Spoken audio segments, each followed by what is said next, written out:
പിന്നെ നമുക്കൊരു വിശ്വാസമുണ്ട് ഭക്ഷണം ഒരു കാരണവശാലും വേസ്റ്റ് ചെയ്യാൻ പാടില്ല എന്നുള്ളത്. അപ്പോൾ നമ്മൾ കുറച്ച് അധികം എടുത്തു പോയി കഴിഞ്ഞാൽ നമ്മൾ എങ്ങനെയെങ്കിലും അത് കഴിക്കും.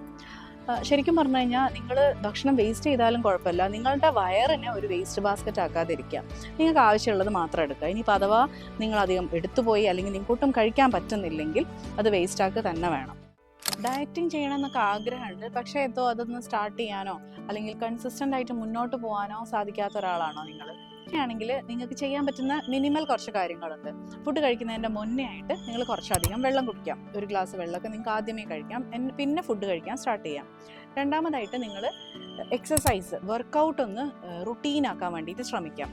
അപ്പോൾ അങ്ങനെ വരുമ്പം യൂഷ്വലി വർക്കൗട്ട് നിങ്ങൾ റുട്ടീനാക്കുമ്പം കുറച്ച് ഹോർമോണൽ ചേഞ്ചസ് നിങ്ങളുടെ ബോഡിയിൽ വരെയും അപ്പറ്റൈറ്റ് ഒന്ന് കുറച്ച് സപ്രസ്ഡ് ആവുകയും ചെയ്യും. അത് നിങ്ങൾ ഒരു പരിധി വരെ കൺട്രോൾ ചെയ്യാൻ വേണ്ടി ഹെൽപ്പ് ചെയ്യും. കുറച്ച് ഫുഡ് കഴിച്ച് കഴിയുമ്പോൾ നമുക്ക് രണ്ടാമത് എടുക്കാനൊരു ടെൻഡൻസി ഉണ്ടാവും അല്ലേ?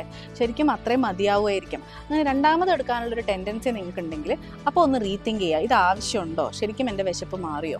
അപ്പോൾ അവിടെ വെച്ചിട്ട് അങ്ങനെ നിങ്ങൾക്ക് സ്റ്റോപ്പ് ചെയ്യാം. പിന്നെ ജങ്ക് ഫുഡൊക്കെ ചിലപ്പോൾ പലപ്പോഴും നിങ്ങൾ ഒഴിവാക്കുന്നുണ്ടാവും, എന്നാൽ പോലും വീട്ടിലുണ്ടാക്കുന്ന ഫുഡിലാണെങ്കിലും കറിയിലൊക്കെ നിങ്ങൾ ഉപയോഗിക്കുന്ന എണ്ണയുടെ അളവൊക്കെ ഒന്ന് കുറയ്ക്കാം. അങ്ങനെയൊക്കെ ചെറിയ രീതിയിലുള്ള കൺട്രോളൊക്കെ വരുത്തി കഴിഞ്ഞാൽ തന്നെ കുറേ ചേഞ്ചസ് നിങ്ങളുടെ ബോഡിയിൽ നിങ്ങൾക്ക് റിഫ്ലക്റ്റ് ചെയ്യും. അപ്പോൾ നിങ്ങൾ ഇതുപോലെ ചെറിയ ചെറിയ ചേഞ്ചസ് ഒക്കെ നിങ്ങൾ ഇനീഷ്യലി വരുത്തുക, പിന്നെ ഇൻറ്റൻസ് ഡയറ്റിങ്ങിലേക്ക് ഷിഫ്റ്റ് ചെയ്യാം.